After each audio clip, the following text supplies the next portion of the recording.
Oh my god, Mang Ono diperiksa KPK.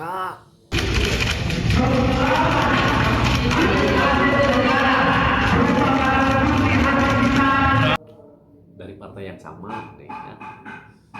Dan hari ini gedung saya nu katrok.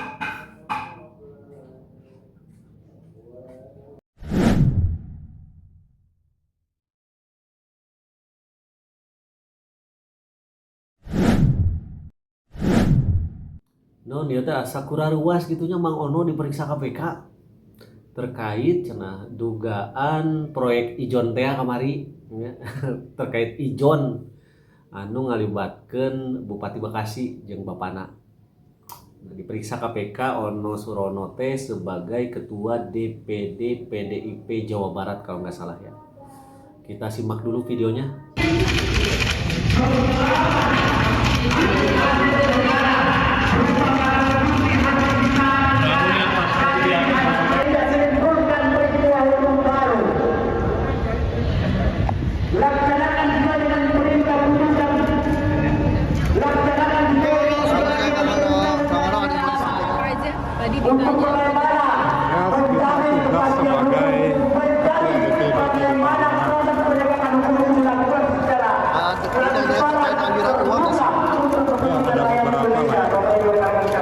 Termasuk aliran uang itu? Ya. Berapa aliran uang itu? Nanti tanya penyidik aja kalau gitu ya. Itu dari Nyumarno atau dari Bupati? Dikirim Pak, izin Pak. Nggak ada intinya kita sudah menjawab ya. Tapi bisa ke penyidik. Itu alirannya ke pribadi atau Bupati? Nanti aja Pak. Sedikit kan ke pribadi atau ke kas partai kan alirannya kan? Tidak ada aliran. Tadi berapa pertanyaan Kang Ngono? Sekitar 15-an lah ya. 15 pertanyaan ya. Paling banyak tanya soal apa Kang? Ya? Paling banyak tanya soal apa? Ya seputar terkait dengan tugas-tugas di partai.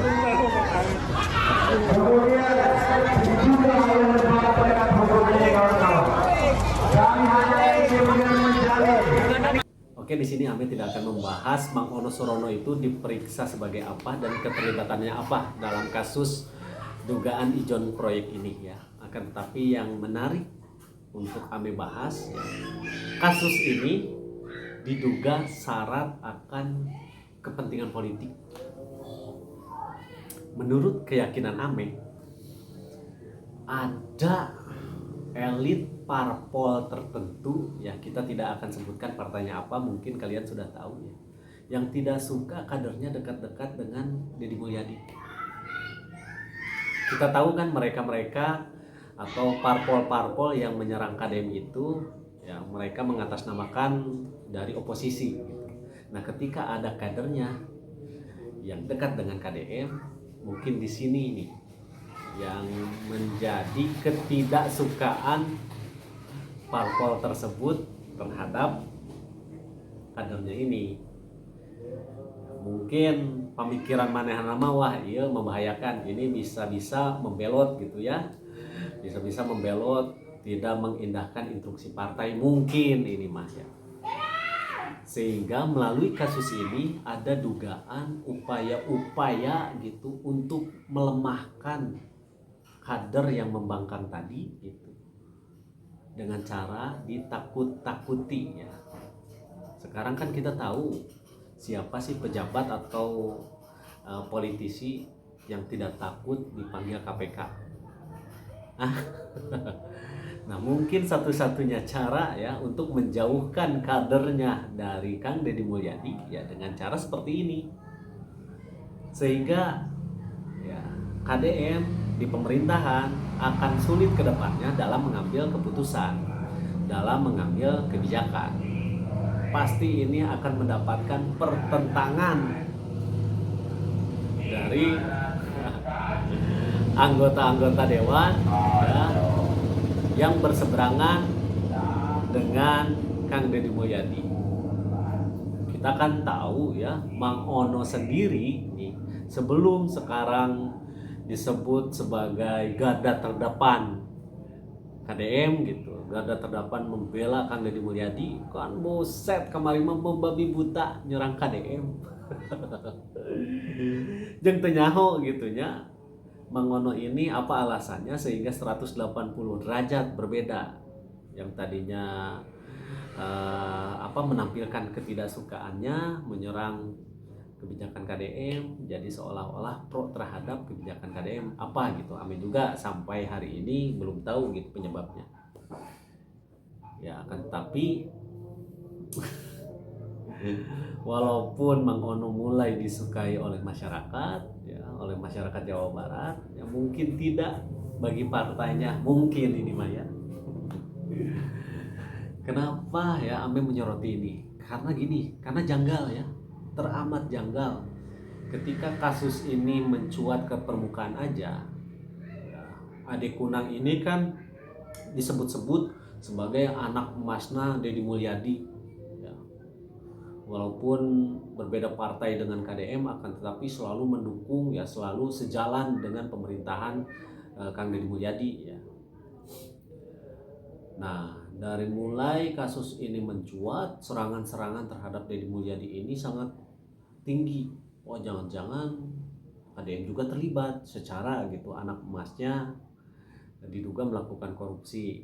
Ya, masa dunungan henteu kan gitu. Dianggap dunungan, ya. Dianggap bapak gitu ya. Jadi seolah-olah dikait-kaitkan ya dengan KDM. Satu itu. Kedua, sebelum Mang Ono diperiksa KPK, kemarin desas-desusnya Diah Pitaloka ya, Rieke Diah Pitaloka atau kita sebut saja Nyi Iroh gitu, yang selama ini juga terkenal selalu mendukung kebijakan Bapak Aing, juga diperiksa KPK.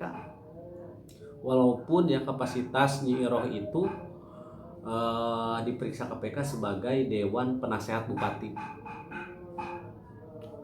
dari partai yang sama deh, ya. Dan hari ini gedung aya nu kaketrok.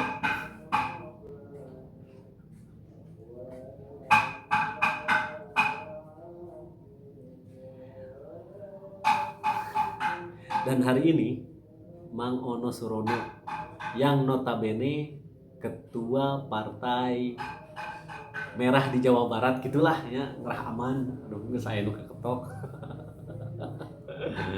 Juga diperiksa oleh KPK. Jadi menurut keyakinan Ame ini ada skema politik tingkat tinggi gitu ya. Boleh dong masyarakat menduga ya, menduga seperti itu. Karena atuh orang-orang yang dekat dengan KDM ya di Babadan, di panggilan KPK. Ya walaupun secara gitu ya, secara pandangan umum ya mungkin kan itu masih ada berkaitan. Diah Pitaloka diperiksa KPK itu sebagai Dewan Penasehat, Mang Ono itu diperiksa sebagai ketua partai, ya masih masih relate lah ketika ada pemanggilan terhadap mereka gitu, dan menanyakan keterlibatannya di mana gitu. Ini juga kan menjadi pengembangan penyidikan pihak KPK ya dalam mengungkap atau mencari bukti-bukti tambahan. Ya, tapi boleh dong kami juga sebagai masyarakat ya berpandangan seperti itu, karena sejauh ini kita kan belum disuguhkan gitu ya, belum secara rinci KPK memberikan keterangan resmi terkait nama-nama yang sudah dipanggil itu, keterkaitannya apa. 3 nama ini gitu ya, dari mulai Ade Kunang, Nyi Iroh gitu, atau Diah Pitaloka dan Mang Ono ini ya, dikenal oleh masyarakat itu adalah orang-orang yang saat ini dekat dengan Kang Deddy Mulyadi, walaupun ketiganya berbeda partai. Ya mudah-mudahan ya asumsi Ame atau dugaan Ame itu salah. Ya mudah-mudahan ya ini juga upaya dari KPK untuk secepatnya mengungkap kasus ini ya, ketimbang mungkin berlarut-larut sehingga menjadi bola panas, bola liar ya di tengah masyarakat. Sekarang mah ya kita tinggal tunggu saja ya. Kalau misal ini mah ya kita berandai-andai ke depan, baik Iro maupun Mang Ono gitu, atau Partai Merah itu sendiri gitu di Jawa Barat kembali menyerang Kang Deddy Mulyadi secara brutal seperti kemarin-kemarin, ya kita boleh dong sebagai masyarakat ya menduga-duga, jangan-jangan kasus ini ada apa-apanya gitu ya. Jangan-jangan lewat kasus ini mengembalikan kader-kadernya untuk kembali kritis terhadap Deddy Mulyadi. Bisa dong, gak apa-apa dong masyarakat berasumsi seperti itu atau menduga hal demikian.